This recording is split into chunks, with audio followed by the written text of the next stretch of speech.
जय गुरु जी। शुक्राना गुरु जी। सारी संगत को जय गुरु जी। संगत जी, आपको पता है जब हम गुरु जी से कोई जिद करते हैं तो कैसे गुरु जी हमारी जिद के लिए खुद आकर हमें ब्लेस करके जाते हैं, हमारी जिद को पूरा करके जाते हैं, कैसे हमारे फेस पर स्माइल दे जाते हैं। तो चलिए इसी पर एक अंकल जी का सत्संग सुनाती हूँ जिसमें उन्होंने इस बात को बहुत अच्छे से एक्सप्लेन किया है। ये सत्संग पूरा ज़रूर सुनिएगा, आपको बहुत अच्छे आंसर्स मिलेंगे।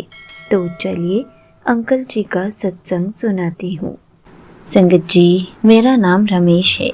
मेरा एक छोटा सा परिवार है जिसमें मेरी पत्नी और एक इकलौती बेटी प्रिया है। संगत जी, मैं एक प्राइवेट नौकरी करता हूँ, लेकिन अपनी मेहनत से मैंने अपनी बेटी प्रिया को एक बहुत ही काबिल डॉक्टर बनाया। घर में खुशियाँ ही खुशियाँ थी। लेकिन संगत जी, कहते हैं ना कि वक्त का पहिया कब घूम जाए कोई नहीं जानता। एक दिन अचानक प्रिया की तबीयत खराब हुई। साधारण बुखार समझकर उसने दवाई ले ली, लेकिन कोई असर नहीं हुआ। जांच कराई गई तो मेरे पैरों के तले ज़मीन खिसक गई। प्रिया को एक बहुत ही गंभीर और दुर्लभ किस्म का ब्लड कैंसर था जो आखिरी स्टेज पर था। संगत जी, मेरे और मेरी पत्नी पर जैसे दुखों का पहाड़ टूट पड़ा हो। हमारी फूल जैसी बेटी, जिसकी आंखों में हजारों सपने थे, अचानक मौत से लड़ रही थी। डॉक्टर्स भी हाथ खड़े कर चुके थे। उन्होंने कहा कि प्रिया के पास अब ज़्यादा समय नहीं है, सिर्फ कोई चमत्कार ही उसे बचा सकता है। संगत जी, ये बातें मेरे कानों में शीशे की तरह चुभ रही थी। मैं और मेरी पत्नी पूरी तरह से टूट चुके थे। रिश्तेदारों ने भी साथ छोड़ दिया था। जमा पूंजी पानी की तरह बह गई थी। निराशा के उस घने अंधेरे में हमें दूर दूर तक कोई रोशनी नजर नहीं आ रही थी। उसी दौरान मेरा एक पुराना दोस्त मुझसे मिलने हॉस्पिटल आया। उसने जब यह हालत देखी तो उसने मुझे गुरुजी के बारे में बताया। उसने बस इतना ही कहा, सब कुछ गुरुजी पर छोड़ दे और गुरुजी के पास एक बार होकर आ, वही अब तेरी बेटी को नया जीवन दे सकते हैं। संगत जी, मेरे पास खोने के लिए अब कुछ नहीं था। मैं अपनी पत्नी के साथ बड़े मंदिर पहुंचा। मेरे मन में अभी भी डर था कि क्या गुरुजी मेरी पुकार सुन पाएंगे। संगत जी, कहते हैं ना, गुरुजी बिन बोले सब जानते हैं। मैं जब गुरुजी के दरबार में बैठा था और रो रहा था, मैंने उनसे कुछ नहीं मांगा। मैं सिर्फ गुरुजी की तरफ देख रहा था। एक आस लेकर गया था, एक भीख मांग रहा था कि गुरुजी बस मेरी बेटी की ज़िंदगी मुझे दे दो, बस अपनी बेटी की जान बचा लो। संगत जी, मैंने गुरुजी से कहा, गुरुजी, मैं अपनी बेटी के बिना नहीं जी सकता। अगर आप भगवान हैं, मैं नहीं जानता, तो मुझे मेरी बेटी वापस दे दो। मंदिर से वापस लौटते समय मैं गुरुजी का छोटा स्वरूप भी लेकर आया और वही स्वरूप मैंने अपनी बेटी के सिराने के नीचे रख दिया। मैंने और मेरी पत्नी ने गुरुजी का मंत्र जाप हर पल करना शुरू कर दिया। संगत जी, हॉस्पिटल से मेरी बेटी को डिस्चार्ज कर दिया गया कि जितना भी समय है आप इनके साथ बिताइए, और हम अपनी बेटी को घर लेकर आ गए। जिस रूम में मेरी बेटी रह रही थी वहीं पर मैंने गुरुजी का स्वरूप रख दिया और मैंने गुरुजी से जिद करना शुरू कर दिया, क्योंकि मैं अपनी बेटी को नहीं खो सकता था। संगत जी, मैंने अपनी बेटी के रूम में गुरुजी का मंत्र जाप 24 घंटे लगाना शुरू कर दिया, क्योंकि मैंने सुना था कि गुरुजी तो मौत भी टाल देते हैं, तो गुरुजी मेरी बेटी को भी ठीक कर सकते हैं।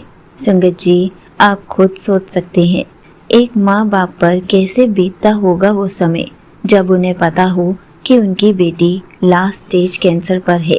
उनका तो खाना पीना जीना भी मुश्किल हो जाता है, और वही हालत हमारी भी थी। दिन बीतते गए और हम दिन भर दिन कमज़ोर पड़ते गए। प्रिया की हालत भी बहुत नाजुक थी। एक रात प्रिया की सांसें बहुत धीमी हो गई थी।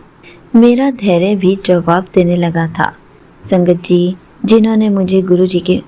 जिस दोस्त ने मुझे गुरुजी के बारे में बताया था, उसने मुझे कहा कि गुरुजी के आगे जल प्रसाद बनाकर उसको पिला, हो सकता है कि उसको शक्ति मिले।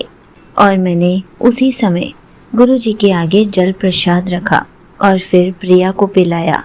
प्रिया की हालत में उस समय थोड़ा सा सुधार आया और मैं गुरुजी के स्वरूप के पास बैठ गया। आप ही मेरा आखिरी आसरा हो, आप ही मेरी आखिरी उम्मीद हो, प्लीज़ मेरी बेटी को बचा लीजिए। मैंने रोज़ गुरुजी का जल प्रसाद देना शुरू कर दिया।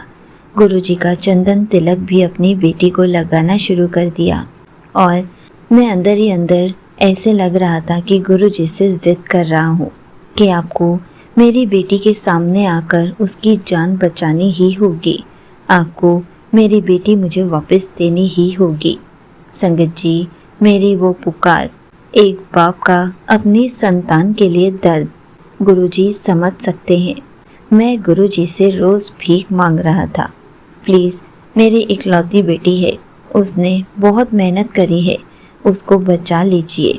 संगत जी, अगले दिन जब मैं अपनी बेटी के कमरे में गया तो गुलाबों की बहुत तेज़ दिव्य खुशबू आ रही थी और मैं इधर उधर देख रहा था कि मेरी बेटी के कमरे में तो गुलाब ही नहीं है और मुझे पता भी नहीं था कि गुरुजी ऐसे हमें अपनी प्रेजेंस फील कराते हैं।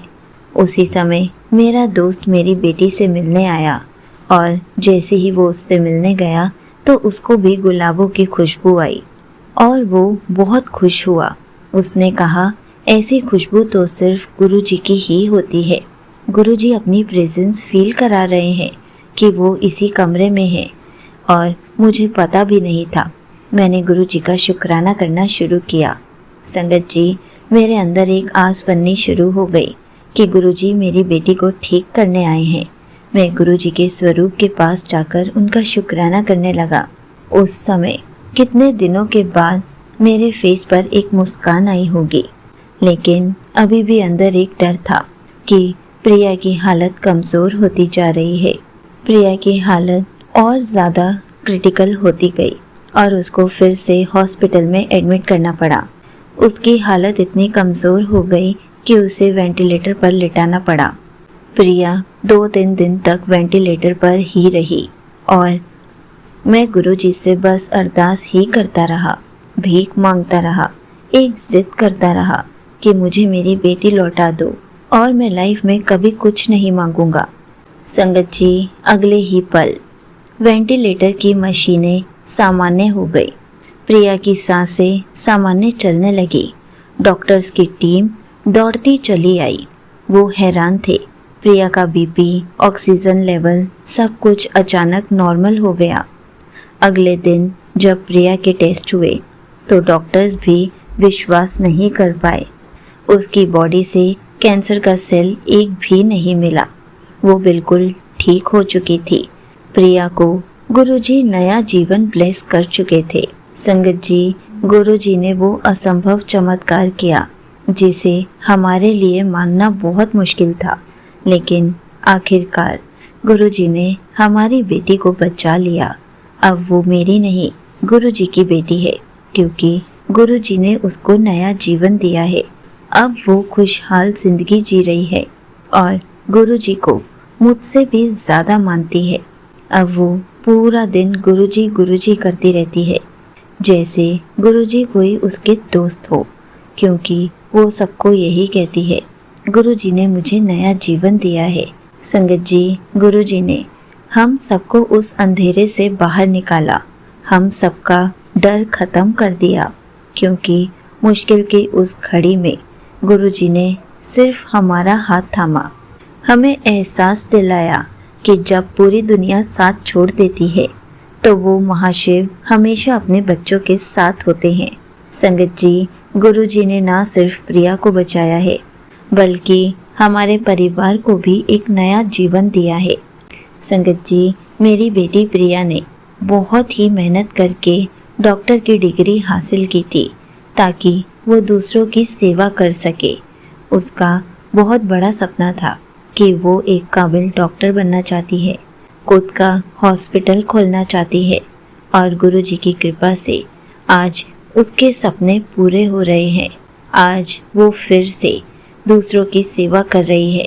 यहीं पर अंकल जी का सत्संग समाप्त होता है।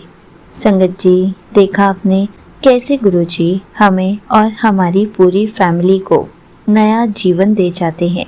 कैसे गुरुजी हमारी ज़िद के आगे खुद आ जाते हैं, हमारी ज़िद को पूरा कर जाते हैं, हमारी पूरे परिवार की टेंशन को दूर कर जाते हैं।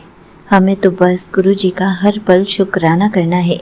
गुरुजी का रोज़ जल प्रसाद पीना है, चंदन तिलक लगाना है, ताकि हमें कभी कोई भी बीमारी ना आ सके, कोई रोग जकड़ ना सके। ये सबसे सरल उपाय है जो गुरुजी हर पल हमें बताते हैं कि हमें रोज़ जल प्रसाद पीना है, चंदन तिलक भी रोज़ लगाना है। संगत जी, हर पल गुरुजी का शुक्राना करना है, क्योंकि गुरुजी हमें इतनी बार, जाने अनजाने कितनी बार हमें लाइफ ब्लेस करते हैं और हमें पता भी नहीं चलता। हमें तो बस बदले में गुरुजी को शुक्राना करना होता है। हमें तो बस हर पल उनका सिमरन करना होता है, उन पर अटूट विश्वास करना होता है, थोड़ा सा सब्र रखना होता है। गुरुजी हैं तो सब कुछ ठीक कर देंगे। गुरुजी हैं, हमें वो सब मिलेगा जो हम चाहते हैं। गुरुजी हैं, हमें कभी भी किसी भी मुसीबत में पड़ने ही नहीं देंगे। गुरुजी हैं तो हमें कोई कष्ट आने ही नहीं देंगे, हमारे सारे रोगों को खुद दूर कर देंगे। जय गुरुजी, शुक्राना गुरुजी।